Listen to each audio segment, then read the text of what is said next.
Hi, in this video I want to give you some general information about Gothic 3. Gothic 3 is an action RPG for the PC platform.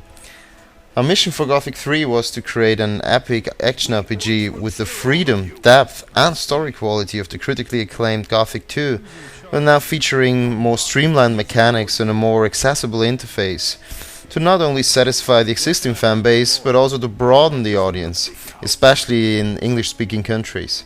In terms of gameplay and quality, Gothic 3 is comparable to The Elder Scrolls 4 Oblivion, although Gothic 3 focuses more on story than exploration and features faster-paced gameplay.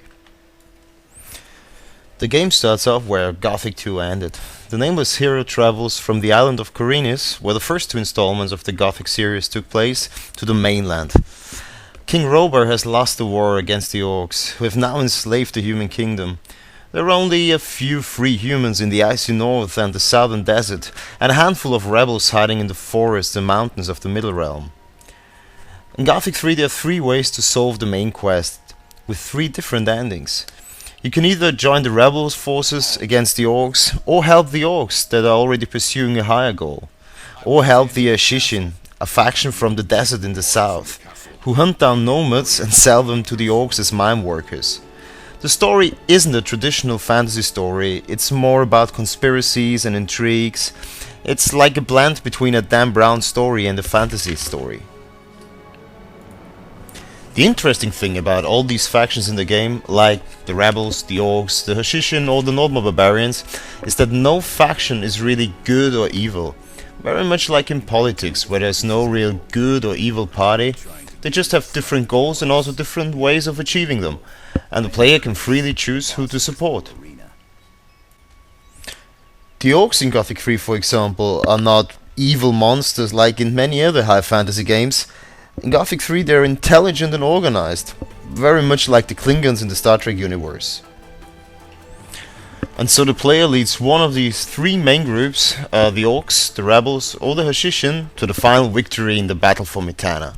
This is achieved by supporting one of these groups in the game, and at one point the player also usually joins one of them. So the player can join the orc forces by climbing the ladder as a mercenary or gladiator, or you can support the rebels in the fight against the orcs by causing mayhem and instigating uprisings, or he can earn the respect of the Shishin by just clever trading and hunting down slaves for the ore mines. Some smaller factions will react to his deeds in several ways.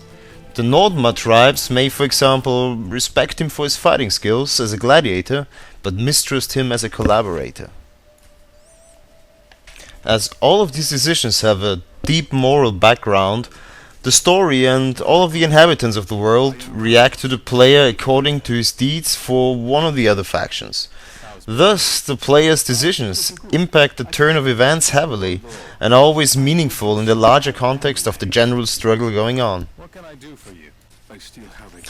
The micro-gameplay follows the established formula for successful action RPGs, so everything the player would expect is there. Fighting monsters, collecting loot, casting spells, talking to the NPCs, gathering information, solving quests, trading items, training the character, you name them.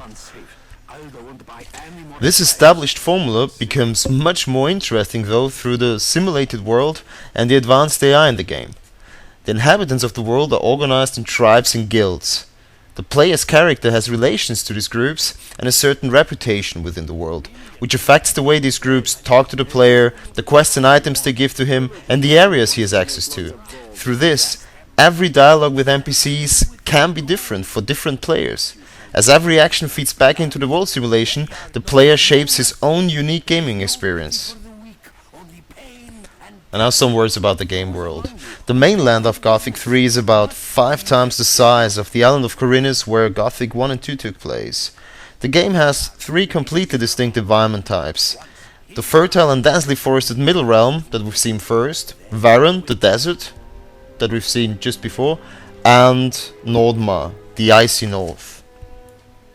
This variation and the huge size of the world give the game a real epic feeling.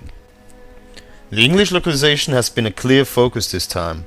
All English voiceover recordings were done by Womb Music, who already worked on Call of Duty 2 and Doom 3, and we also used high-profile Hollywood voice talent. The main storyline offers about 50 hours of gameplay for an average player, and the player can travel through all these areas mentioned above, following the main quest and solving over 500 side quests on his way to the final conclusion of the story without any loading screen. The high replayability is achieved through the various possible story paths and the simulated world. The unique gameplay experience of its predecessor, being voted among the top 5 favorite games for 5 consecutive years by various magazines, has made Gothic top 3 in players' most wanted lists in Germany, beating titles like Half-Life or World of Warcraft.